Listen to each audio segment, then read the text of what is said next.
Ini dok, soal sakit ringan dok.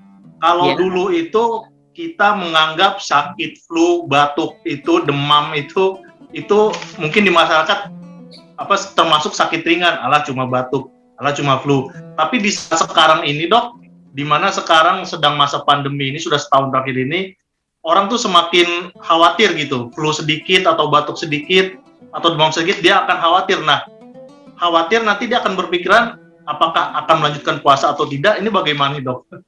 Nah, baik. Nah, inilah makanya yang saya sampaikan tadi, definisi di awal, bahwa kita menganggap sakit ringan, sakit berat, dan sakit sedang itu bukan dari jenis penyakitnya ya. Karena kadangkala ada pula batuk itu yang bisa menyebabkan sakit berat. Ya, seperti apa? Batuk, sesak karena COVID. Ya. Karena dia COVID, akhirnya terjadinya gangguan oksigenasi ke dalam darah, sehingga dia sesak sekali, sehingga dia masuk ke dalam sakit berat. Jadi dalam menentukan kita bahwa itu sakitnya itu sakit ringan, sakit sedang ataupun sakit berat, kita lihat saya ini sakit ini bisa mandiri tidak, saya sakit ini perlu bantuan orang lain tidak. Kalau seandainya sakitnya ini kita mau ke kamar mandi saja kita lemes, nggak bisa apa-apa sehingga perlu dipapah, dia udah masuk ke dalam kategori sakit sedang. Tapi kalau seandainya dia masih bisa aja jalan ke kamar mandi walaupun dia batuk-batuk ya, kemudian diperiksa oksigen di dalam darah, saturasi namanya oksimetri masih 99%, ya itu masuk sakit ringan ya.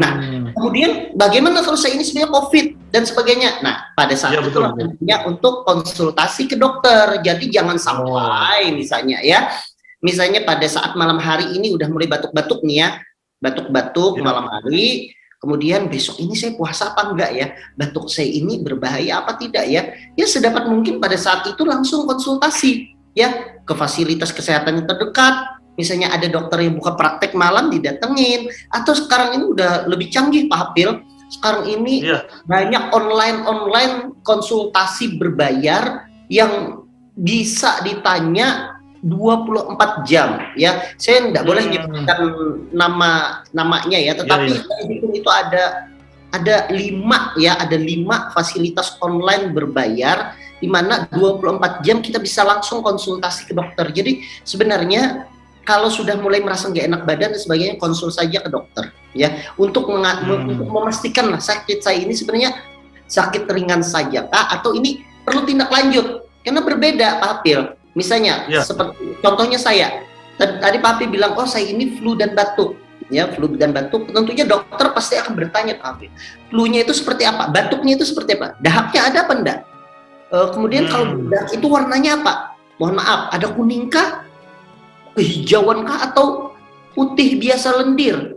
Kemudian pada saat saya bernafas itu lelah tidak, itu semuanya untuk menentukan, oh ini sebenarnya batuknya ini batuk virus biasa atau ini karena ada bakteri. Nah ini penting banget nih. Jadi saran saya, kalau seandainya mulai rasa nggak enak nih, langsung saja konsultasi ya. Kecuali ya pusing biasa dan sebagainya, kayaknya nih sembuh aja deh, nggak perlu apa-apa ya apa silahkan diteruskan dulu seperti itu Pak. Dok, berarti kalau seperti itu dok, apa sih, ada nggak sih dampak bagi orang yang sedang sakit, baik itu sakit ringan maupun sakit sedang, apalagi sakit berat, tapi dia memaksakan diri untuk tetap berpuasa. Nah ini apa dampaknya dok seperti ini?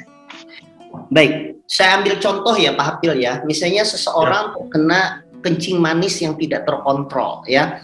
Jadi kencing manis dalam bahasa medisnya disebut dengan diabetes mellitus ya. Dalam keadaan terkontrol, gula darah di bawah 200 dengan obat-obatan yang rutin, pasien tetap kita sarankan untuk berpuasa. Kemudian yang kedua, ada yang namanya tidak terkontrol. Tidak terkontrol itu gula darahnya bisa di atas 200 bahkan di atas 300. Pada saat itu pasien kita sarankan untuk menunda dulu puasanya sampai gula darahnya terkontrol. Tapi seperti yang Pak Hafil tadi bilang, ada pasien yang tetap memaksakan untuk berpuasa. Apa yang terjadi? Nah, saya ceritakan begini. Gula darah itu diperlukan tubuh sebagai bahan bakar tubuh. Jadi gula darah kita makan, kemudian makanan itu salah satunya adalah karbohidrat, itu dipecah menjadi molekul yang lebih sederhana disebut dengan monosakarida, diserap oleh saluran cerna ke dalam darah. Nah, monosakarida itu salah satunya adalah glukosa. Glukosa itu nanti akan masuk ke dalam sel, kemudian masuk ke dalam sel tersebut oleh mitokondria, salah satu bagian dari sel, akan diolah masuk ke dalam siklus Krebs sehingga dia menghasilkan ATP. ATP itulah yang berfungsi untuk bahan bakar tubuh untuk melakukan aktivitasnya. Nah, pada pasien diabetes mellitus ada terjadi gangguan di mana pankreas tidak bisa menghasilkan insulin. Sedangkan insulin itu adalah kunci supaya glukosa masuk ke dalam sel. Nah, tanpa adanya insulin tersebut, maka glukosa tidak bisa masuk ke dalam sel. Bagaimana yang terjadi?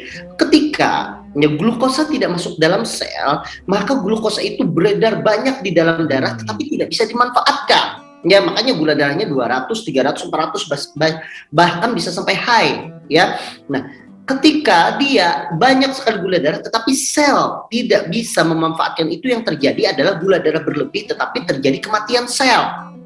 Sehingga sel itu menganggap bahwa kok tidak ada gula ya, tidak ada gula yang masuk, maka dia memerintahkan organ-organ lain untuk memproduksi lebih banyak gula, ya.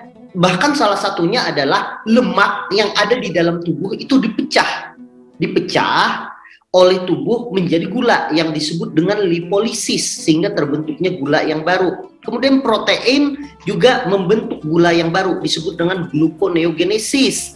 Nah, apa yang terjadi pada saat terjadi seperti itu? Pada saat terjadi seperti itu, maka naiklah namanya keton. Keton itu adalah produksi ketika protein ataupun lipid atau lemak itu diolah menjadi gula. Nah, keton itu berbahaya. Keton itu ketika berlebih itu di otak dia bisa menyebabkan gangguan kesadaran pada seseorang, kemudian di darah dia menyebabkan terjadinya asam pada darah.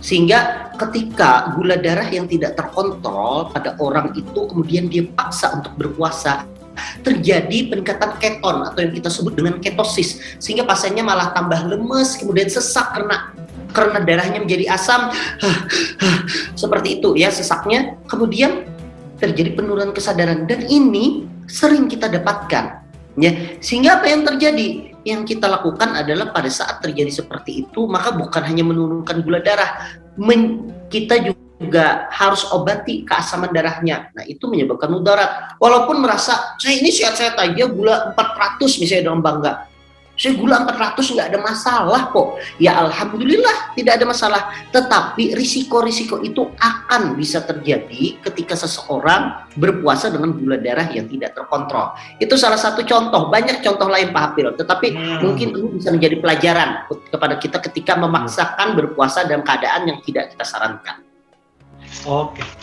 Oke, baik. Terima kasih banyak Dr. Meldi atas pemaparan dan penjabaran soal puasa bagi orang-orang yang uzur. Mudah-mudahan penjelasan dari Dr. Meldi tadi bermanfaat bagi kita semua. Terima kasih banyak Dr. Meldi bergabung dan juga Sobat Republika yang telah menyaksikan diskusi kami. Atas kesempatannya ya. Baik Dok. Ya, nanti kita berjumpa kembali dalam sesi berikutnya Dok. Insyaallah. Terima kasih. Assalamualaikum warahmatullahi wabarakatuh. Waalaikumsalam warahmatullahi wabarakatuh.